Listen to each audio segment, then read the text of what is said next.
Yes, we do. If you see somebody else pop up online, just We'll let you know. Okay. Okay. Well, good afternoon, everyone. We're going to call this May 25th, 2023 meeting of the AMS Policy Committee to order. Time is 1:31 p.m. in the afternoon. Let's see. I'm here. Ms. Salatel or Mr. Cross are either of them online? No, sir. No. Okay. Mr. Bowen. Here. Mr. Colbase is here. And Ms. Hogan is not here yet. So again, let me know if somebody can. We'll do. So we have a quorum. Aaron, you want to do the public involvement announcements? Yes, AMAT's committee meetings are open to the public, and the public is provided an opportunity to comment at each meeting. Business items are first presented by staff or consultants, and then the committee is given an opportunity to ask questions. After that is done, the public is invited to formally comment. Each participant will have 3 minutes to speak on their topic. A couple of housekeeping items. If you're joining us virtually and not a member of the committee, please turn your camera off when you're not speaking on an item. And if you're joining us by phone, to mute or unmute the microphone, press *6. Thank you. Thank you, Aaron. All right, let's move on to the approval of the agenda. Do we have an approval as submitted? So moved. Second. You're the only other one here. Minute second. Okay, we have a second. Any changes to the agenda as submitted? Hearing none. Any objections to adopting the agenda? Agenda is approved. Okay. Moving on to agenda item 4, we have, of course, minutes for the April 27th, 2023 for approval. Do we have a motion on these minutes? I'll move to approve the minutes from the April 27th meeting. Second. Seconded. Any changes or discussion? Okay. Any objection to approving the minutes as submitted? Okay. Hearing none. The April 27th, 2023 minutes are approved. All right, let's dive into the action items. Action item 5A, certification review. Aaron, you want to tell us about this? Yes, I'll get started on this and then see if anyone has any questions or comments on it. So as you know, I sent out a quick certification and review from 2019. Every 4 years, AMS is required to go through a federal certification process in which FHWA and FTA jointly review and evaluate our transportation planning process to see if we meet the requirements of applicable federal law. The last certification was done in 2019. AMAT's received 2 corrective actions. Part of what FHWA is coming and doing, and FTA is coming and seeing if we have addressed those corrective actions or not. So we're anxiously awaiting to see if they say we have or not. We have been doing the certification review all day yesterday and a portion of today. And FHWA and FTA is here to have discussion with the committee members, as well as opening it up to a 10-minute or so period for public members to provide their comments on the transportation planning process. We turn it over to Julie Jenkins with FHWA. Thanks, Aaron. Yes, thank you for the time today. We really appreciate it. And as Aaron said, we are here as part of the TMA CERT review. And we really just want to hear from the public first, if they have any comments on the processes, how they're working for AMATs, and also from the committee members. How is the collaboration going? How do you feel AMATs is doing with their processes? Do you feel that you know your role and that you have a role in the process? So we're just opening up the floor to you, and I will just be recording what anybody has to say. So thank you again. Thank you, Julie. So we'll go ahead and open up to public comment first. Yes, sir. Okay, so we'll have 10 minutes. Is there anyone in the public here first in the room that wishes to comment? The subject? Okay. Hear any comments there? Do we have anybody online that wishes to make any comments? Mr. Leamy is typing, but it's not submitted anything. Okay, Yemi Alimi is filling in for Ms. Tolkien until she arrives. Okay, so we'll go ahead and make his presence effective on 1:35. Okay, thank you, Yemi. Okay, so no comments from the public here, no comments from the public online. Let me know if someone does pop up. Okay. I guess that goes to the committee. Any comments you want to make to Federal Highways? Yeah, I think there has been some discussion and confusion on the part of the policy committee members who are on the Anchorage Assembly. There's 2 of us that are part of the policy committee. confusion around when projects, when we want to evaluate whether projects should change scope, be right-sized, or be canceled. One of the things that is always raised as well, it might involve payback. The state may have to return the money. And we actually had Sandra Garcia Aline, who's the Division Administrator of the Federal Highway Authority in Alaska, decline to meet with us to talk about that conversation, or to have a conversation about that. And I think it's really frustrating as policymakers when that threat is raised, but we can't get any information about what the payback amount would be. What is the potential liability if we want to cancel a highway expansion? And how can we make informed decisions if we're not given that information? What are the off-ramps for these larger projects? We're talking millions of dollars. And especially when it comes to projects that were first evaluated 20 years ago and had traffic projections and population projections that are complete opposite of current day. The projections were wildly wrong. We want to evaluate the need of those projects, but we can't get good information from the Federal Highway Authority. So that's, I guess, a frustration that I have. Okay. Anything else, Tim? Colvis, anything from you? No comments, thank you. Yemi, any comments from you regarding AMAPs? No. No, I do not have any comments. Are there any follow-up questions or things you want to say or clarifications? Taking all the information back with us. Public comments online? No, nobody has raised a hand or asked to speak on this topic. Okay. Well, I think that concludes what you needed. Yes, thank you very much. Okay, thank you. Appreciate it. All right, on to action item 5B, 2023 to 2026 tip air quality conformity determination. Aaron. Yes. So as you know, we've been working on the tip amendment number 1 for about 6-7 months at this time. So this is kind of the last little stage before we send it off for final approval or adoption into the STIP by DOT NPF and approval of the determination by FHWA FTA. So before you on this item is the air quality conformity determination for tip number 1, amendment number 1. So this determination was developed in consultation as required with FHWA, FTA, EPA, DEC, a host of other individuals through our interagency consultation process, where they take a look at the tip, take a look at the measures or the threshold that we're using to inform the determination, and giving their recommendation to us if that is a sound way of approaching it.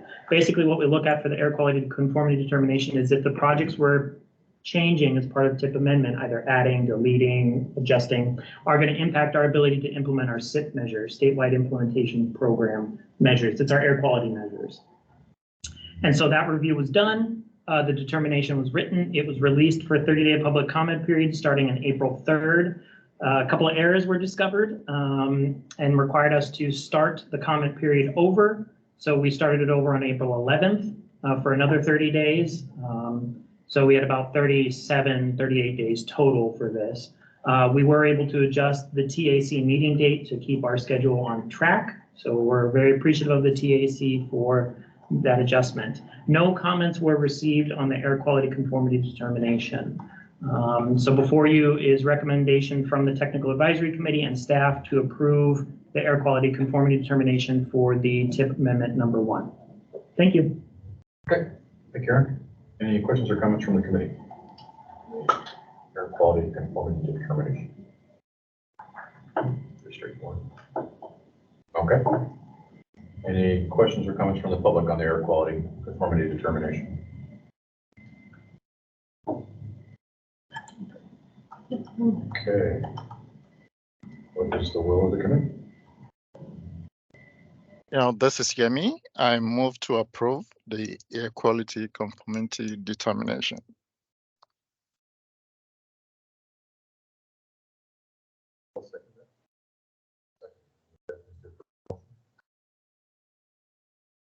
None?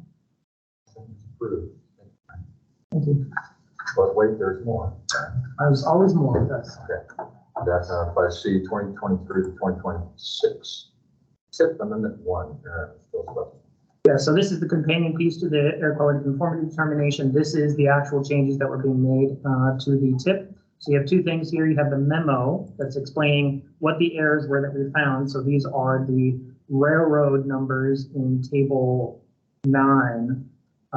This is the FTA funding for their track rehab, preventative maintenance, and bridge rehabilitation. Turns out that there were some technical errors that were not corrected as part of the tip development cycle, and it was only caught when we were in the middle of releasing our quality conformity determination. And so those technical errors were corrected. And determination 30-day comment period to cover that. And then you have all the changes that are listed in the tip tables, which you have seen. No changes have been made to these tip tables since you approved the tip amendment number 1 to be used as part of the air quality conformity determination, except for those listed in table 9 that we reference in the memo. So what's being asked for you today is approval of the tip amendment number 1 with all the changes. Thank you. With these changes.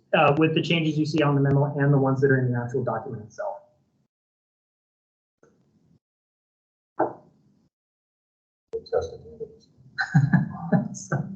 Well, I'm looking at this and so there's a new total. We have like extra money. This is all of the railroad's funding, so it's their funding. So this doesn't impact any of our projects that we're funding with the AMAT's allocations. We'll be trying with this extra money. Yeah. No, thank you. Good. Alimi, any questions for you? No, I do not have any questions.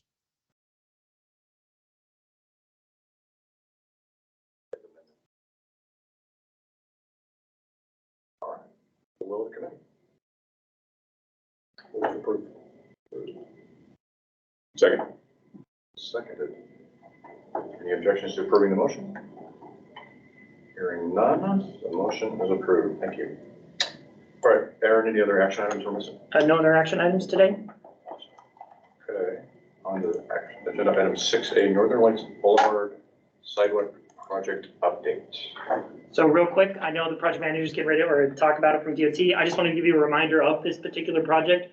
So this project started out as a pavement replacement project in the AMAT's tip table 6.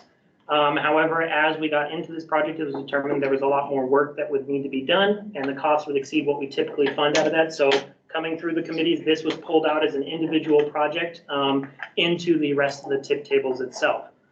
So today, I believe, will be a quick update from the project team on where we're at with this project. Thank you. Awesome. So who do we have presenting today? I'm Dave Gamez. I'm actually the consultant project manager with Lounsbury. The DOT project manager is Christina Huber, and the project engineer is Travis Holmes here with me today. Thanks for giving us the opportunity to give a quick update on the project. The little refresher, the purpose of this project is to improve accessibility and safety for the sidewalk users to local businesses, residents, and the many transit stops that are along Northern Lights today. The project stands from Minnesota Drive to Seward Highway. The existing conditions out there, basically this segment of roadway was constructed in the 1970s with 4 to 5 foot concrete sidewalks on both sides of the road. It serves as a westbound leg to the Benson and Northern Lights couplet. It's a class 3 principal arterial. There was many retail shops, restaurants, local businesses along the route. There's also 10 transit stops for people mover Route 10. And it serves about 13,500 to 18,700 vehicles per day, annual average daily traffic. The deficiencies that the project team identified early on in this project, walking the route and looking over it, much of the sidewalk out there is damaged and it doesn't meet current ADA compliance standards. A lot of the driveways as well don't meet the current ADA standards. The cross slopes are in excess of the 2% design standard. There's also what we noted out there is a very high degree of access to the adjacent businesses, including 94 driveways that access 77 properties. As you can imagine, this elevates the potential conflicts between vehicles and non-motorized users at the many accesses that are out there. Since the road was originally constructed in the 1970s, over 50 years, the land use has changed.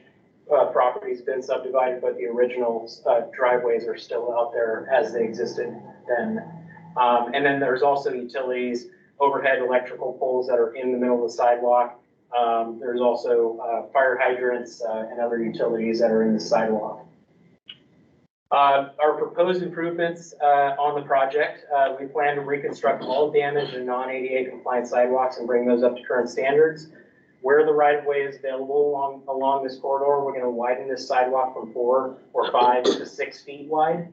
And then we're also going to provide ADA compliant bus stop pads to all bus stop pads, including the ones where we have narrow right-of-way. We're seeking public use easements to include those as well. The driveways, we will construct ADA compliant driveways wherever we're reconstructing driveways.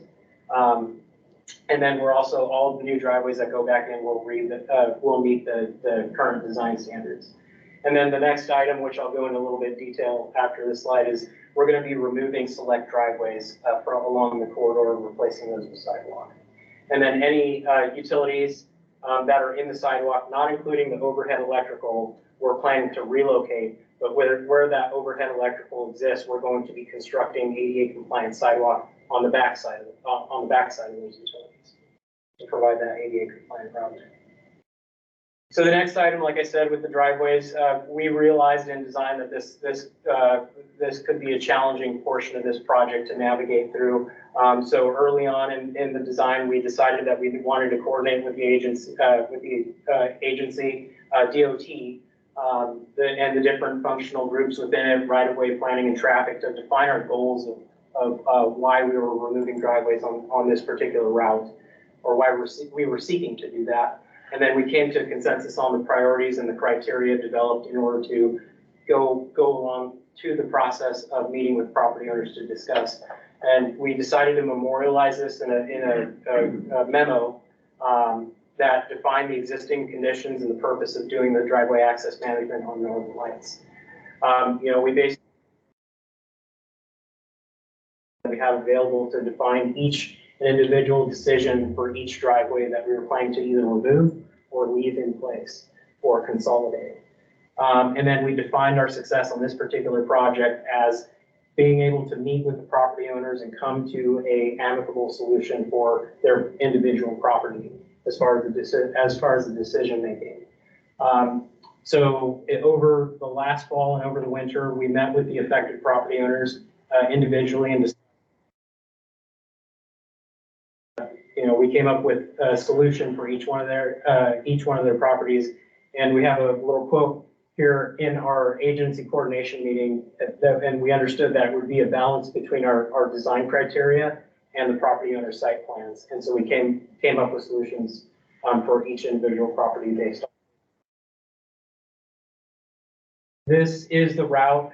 Top left is Minnesota at Northern Lights, and bottom right is Seward Highway. So it goes, basically west to east. There are 94 existing driveways there today, and with our getting through this process and meeting with those property owners, we'll be going down to 67 driveways that are going to remain out there. So most of these blue dots will be reconstructed, and they will meet the current standards. Some of them already do meet the current ADA standards, so some will not change. But some of the driveways that are out there, and I'll scroll back, some of them will move to different locations that meet current standards for corner clearance from intersections or spacing between current driveways. So this is the before and the after. Our current project schedule, as you can imagine, dealing with 77 different properties, the right-of-way action here to obtain temporary construction permits, and our minor acquisitions and public use easements that we need. That's going to take about 18 to 24 months. We reached 95%. We're at PSC review level earlier this year. And so we're in that right-of-way process now. We're anticipating construction 2025 or after, depending on how long that process takes. So that is that. And there's our contact information. If you want to get in contact with us, please reach out. And I'll yield my time. Any questions? Questions from the committee? I have a couple questions, Dave. Thank you for the briefing. You may have said, I might have missed it, the width of the new sidewalk, do you have that? Yes. So where the right-of-way width is available, we'll be widening to 6 feet. If the right-of-way is at the back of 4 feet, it'll remain 4 feet. So we're not going to acquire a right-of-way to widen. No acquisition during the project. There will be slight acquisitions to get ADA compliance. So to get that minimum 4 foot width. So as specifically where those electric overhead utility poles are, there are a couple locations where we have to widen behind it to get that 4 feet. So that's where we'll be doing that. And then we'll also have some either acquisitions or easements for the bus stop pads or moving utilities out of the sidewalk, like light poles and fire hydrants. And then, so at the conclusion, the sidewalk and all the driveway crossings are expected to be compliant with ADA?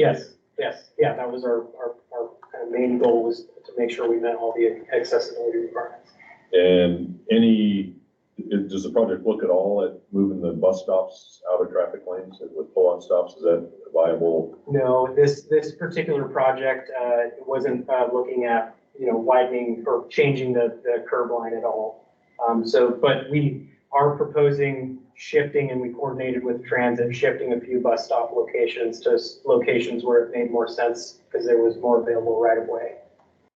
And then last question is, do you envision resurfacing the entire road as you go, or will this just be curb lane work? So at the moment, we do plan to resurface the inside lanes because we're going to be replacing the curb and gutter along with the sidewalk to match in. But there is right now an additional pavement preservation project in the group. It's the DOT's Group A pavement preservation project that plans to resurface this portion. All right, thank you. Appreciate it. Any questions? Any questions from the public? One quick question, James Darzik, DOT planning. Is that DOT paving job, is that going to be running concurrent, or is the scheduling out of sync? Yeah, it's kind of up in the air right now. There's it may be that the schedules line up at the end, but right now we're not dictating the schedule of the sidewalk project with the Group A. It's still really early in the Group A project to kind of look out at what the schedule is. Any other questions? Thank you very much. Okay, appreciate it. All right, Aaron, agenda item 6B, quarter 2, 2023 output report. Yes, so, just waiting for it to pop up on the screen.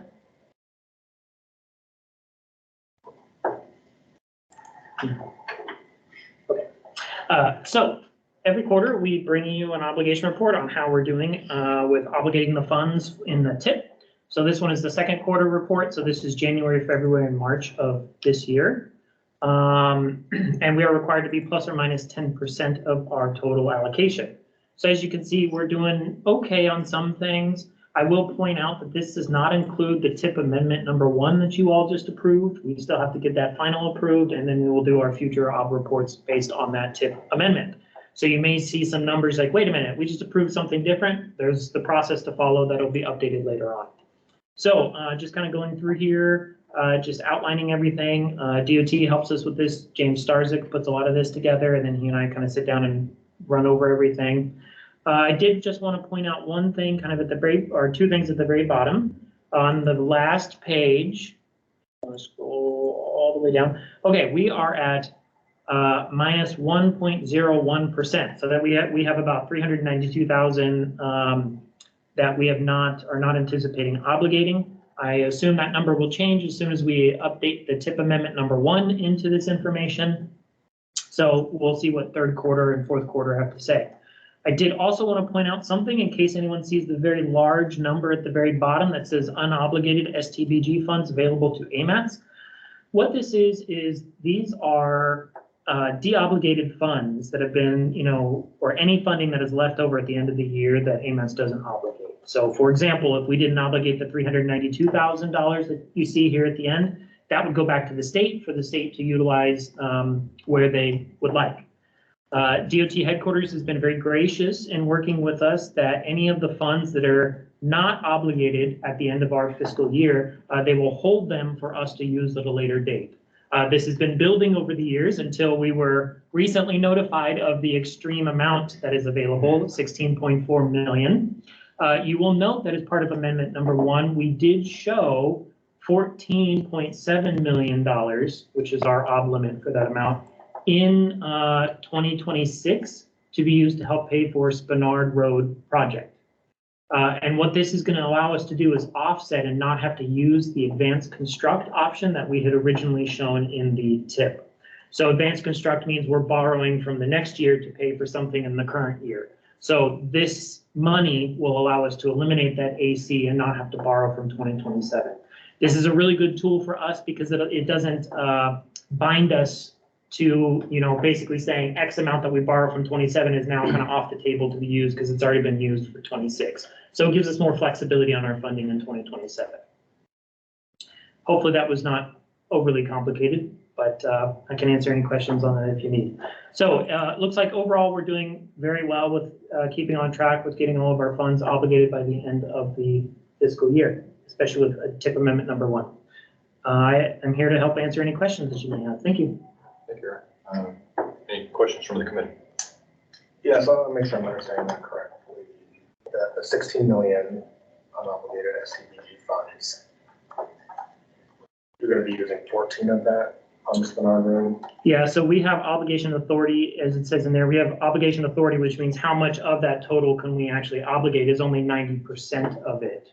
So the remaining 1.6 million may be released through August redistribution. So that's where we work with DOT headquarters to see what happens with that funding. And if that money does come available to us, we of course have to come back to the committee and talk about what to do with that funding.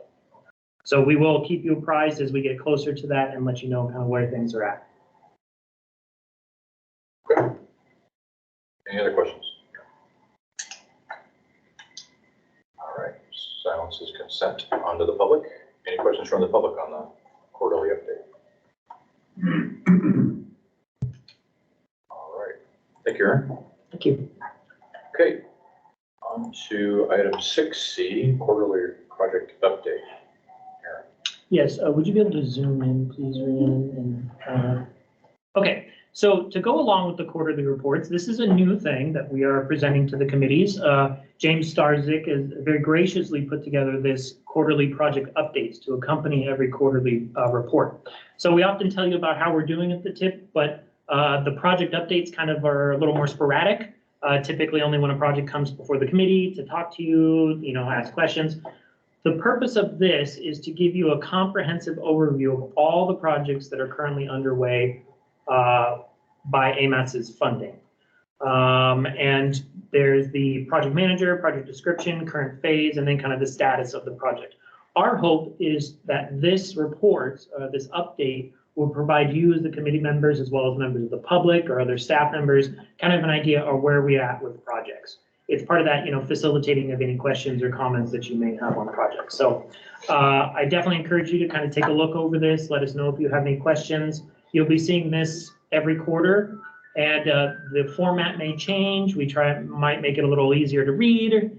James is shaking his head because it's all just a wall of text. So we're going to work on making this a little reader friendlier. But for now, we just wanted to get this information to you all and see if you guys had any questions or comments on it. Thank you. Okay, thank you. Any questions or comments on the information delivery mechanism here? Just a comment, I like it. I mean, Yes. maybe you can make it simpler for we engineers, but I like it. It's nice to have a quick summary of all the projects that are underway, so I appreciate that. Thank you. Just like single syllables would work for you. Yes, yeah. Three letters max. Daniel, any questions? No. Okay. Yemi, any questions? No questions?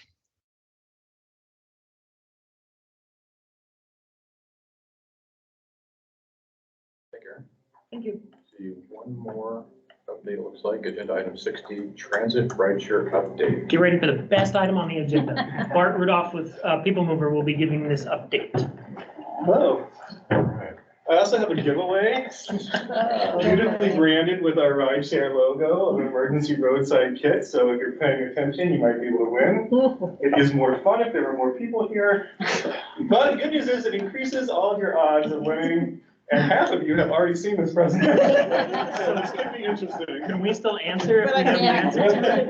Oh, yeah, the numbers may have changed.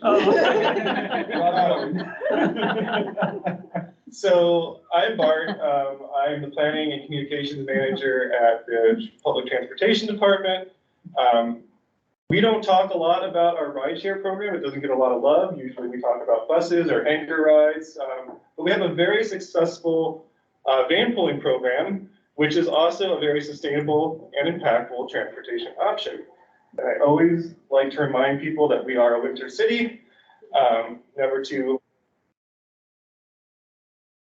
Van pooling, how it works, very simple. So 4 to 15 people can be in a van. They all get together and they meet at a central location, or the driver will come and pick you up.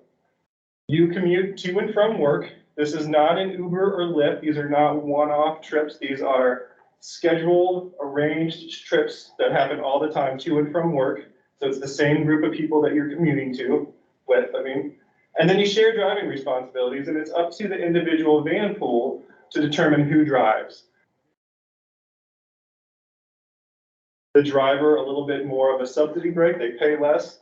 There are benefits to being the driver, which I'll talk about, but they work all of this out themselves. There are incentives to be in a van pool. One is we provide a $350 monthly subsidy to help offset the cost. We partner with Commute with Enterprise. They are the ones that actually run the van pool. The benefit of working with them is the van pools get brand new cars. They get SUVs or vans instead of these old tired 13-passenger white vans that we used to have.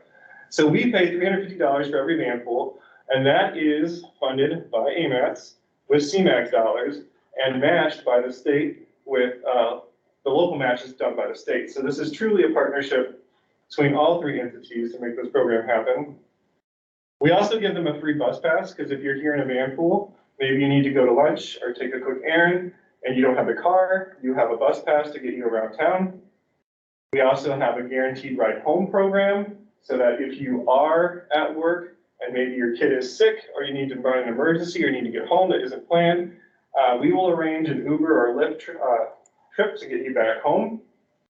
And the coolest thing about this program, which I didn't know until recently, is if you are the driver of the van pool, you keep the car the whole time, and then you get to use it for 200 personal use miles every month. So if you are a 2-car household, and one of you gets into a carpool and you keep the car, you can effectively get rid of your second car and still be perfectly fine. You might ask, how much does this save the riders? Typically, our van pools go from Wasilla or Palmer to J-Bear. That's where most of them are commuting from. So we're really talking about Parks Highway, Glen Highway here. That saves the average participant $7,000 a year. Just hit from this slide, yeah. From current slide, there you go. Sorry. That's okay, I know what you were trying to do. I appreciate it. $7,000 a year in savings. You also save 396 hours of time if you are just riding in the van pool. You can use this time for work or other things. And you have 18,792 fewer miles that you have put on your own car traveling to and from work every day. So there are a lot of savings to the individual rider. Back in 2017, when we first partnered with Commute with Enterprise, we had 67 van pools. We were growing that program, and then the pandemic happened, which we went back down to 67, which is not that bad, but we did allow van pools to just suspend, even though they weren't commuting, just so that we wouldn't have to restart them. So even though that number says 67, that doesn't mean there were 67 actually commuting during that time. But now you can see we are back at it, and we are at our highest number ever at 93 van pools. So what does this look like? 545 people actively participate every month in our van pool program. And if they were driving single occupancy vehicles, this is what it would look like. That's 545 cars that would be on the Glen Highway. That is now put into just 93 vehicles, which is a substantial difference. Our program, this is a list of top van pool programs in the United States. We are ranked number 27. There are major cities that have less than us, like Nashville, Minneapolis. But looking at statistically from a whole, we're doing pretty good because we are number 136 in the largest metro area. So we rank number 136 in the largest metro, but we're number 27 with our van pool program. So last year, our van pool program reduced CO2 emissions, almost 5 million pounds of CO2 emissions. But when I was putting this together, I was like, well, what does that mean? What does that look like? What does 5 million pounds of CO2 look like? So I found some cool things on the internet. 1 ton of CO2 could fill a modest ranch home. So we have taken 2,500 ranch homes worth of CO2 out of the atmosphere. It would take 375,000 trees that are growing from now for 10 years to sequester that amount of CO2. And then finally, it's the equivalent of the CO2 emissions that would be from 52,000 barrels of oil that were consumed. Air quality, and then also vehicle miles saved. So we've taken 6.2 million vehicle miles off of the highways. Again, what does that look like? 6.2 million miles, you could go to the moon 50 times. And then here's our trivia question. How many times can you go around the circumference of the Earth in 6.2 million miles? It's in the hundreds, I will give you that. Somebody shout something out. Nobody? Ken's like, I'm looking it up online. Anybody want to take a guess? 214 times. What's that? 214. Oh, very close, 240. Pretty much. I said 273. Oh, you did? Well, he's closer. James heard me. Okay, well, you can win. This price is right. Right. James heard me. Congratulations. And then finally, real quick, that's 23,000 round trips back to Seward and back. And I know a lot of people feel like they do that in the summer, but that's a lot of trips. So we talked about the environment and the miles, but how does this come back to the public transportation department? This is the added benefit of the van pool program. 93 van pools, if we keep that up every month, that's 8.6 million passenger miles that we're able to report to FTA through the NTD process. And that comes back to us in $1.6 million in federal funds for use for the public transportation department. These are 5307, 5311 funds, which are programmed through the TIP, but these are things that we use for bus stop improvement, our fleet replacement program. So just by having this program and funded by AMATS, we get even more federal money back in return. I think, future growth opportunities. So how are we going to continue growing this? Right now, JBER is our largest consumer of van pools. We will continue that partnership. There's still lots of potential there. We also want to go to Eagle River. We don't have very good transit service to Eagle River. And one thing that's good about van pool is it helps get people into a van pool and helps eliminate that gap of where transit doesn't exist. So there's a lot of potential in Eagle River still. Girdwood, Alyeska, huge housing shortage in Girdwood. They have a lot of employees. Alyeska actually pays individual employees a subsidy who drive to and from Anchorage, and they pay a lot. So we are partnering with them where Alyeska could actually fund the entire cost of the van pool and save money. They already have 4 van pools, so we hope to grow that even more, and that would help the Seward Highway. And then finally, UMed. AMATS has a study going on called Destination UMed. We're looking at how to reduce single occupancy vehicles traveling to and from UMed. There are a lot of major employers here that we could partner with and get their employees into carpools as well. So I think that's all I have. Here are the fancy cars you get if you're part of the program provided by Enterprise. If you want to start a van pool, you just talk directly with them and they have all the cool, fancy technology that will pair people together. So that's all I have. If you have any questions, happy to take those.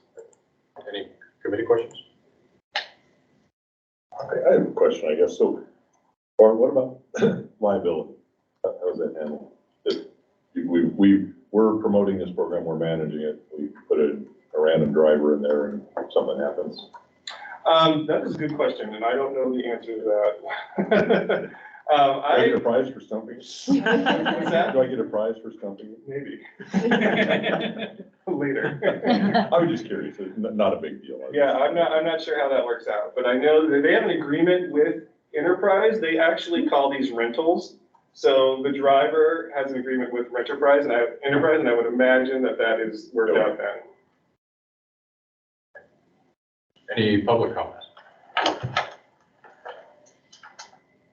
I did want to point out something really quickly, just so everyone knows. One of the things you just approved in TIP Amendment 1 was actually providing another $500,000 a year of AMAT's allocation for transit rideshare and marketing. So we're hoping to help continue to support this program and, you know, keep it that nice rocket ship upwards in use. So very Which would exciting. be beneficial because the $350 subsidy that we provide doesn't go very far. And because we use new vehicles, everyone knows the cost of vehicles go up. That means the cost of the van pool goes up. So we try to keep that growing consistently too. So that will allow us additional funds for that subsidy.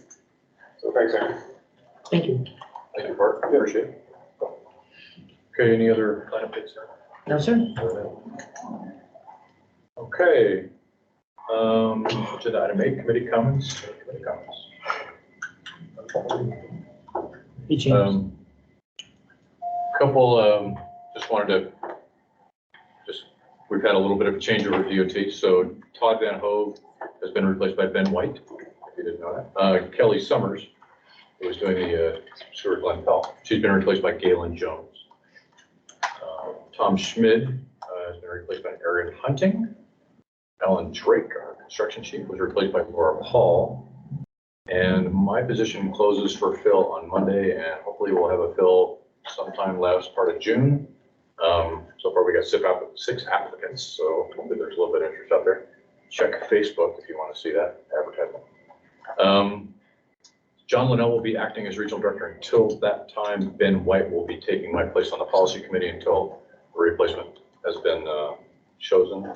Other than that, I thank everybody for all your involvement. This is my last AMAT's policy committee meeting. I'll be retiring next week, so best of luck to everyone. Any other questions or comments? I have a comment. It's been great working with the Wolfgang in a variety of capacities, and best of luck in retirement. I'll miss you, but I'm jealous. A quick comment too. I've worked with Wolfgang for a number of years at AMATS and at DOT. I just want to say I feel like I'm doing this every few meetings because everyone's retiring. So I just want to thank you very much for everything. It's been a great pleasure working and getting to know you over the years, and I wish you the best in retirement. Thank you. I really appreciate it. Scott Thomas will also be leaving at the end of the month as well. Yep. He is, of course, a household word around these parts. And so Scott Thomas will be missed as well. We'll hopefully get a replacement there as soon as we can. With that, any public comments at all? General nature. Okay, do I have a motion to adjourn? Yes. Seconded. Any objections? Hearing none. The motion is approved. Meeting's adjourned at 2:15. Thank you, everybody. Thank you.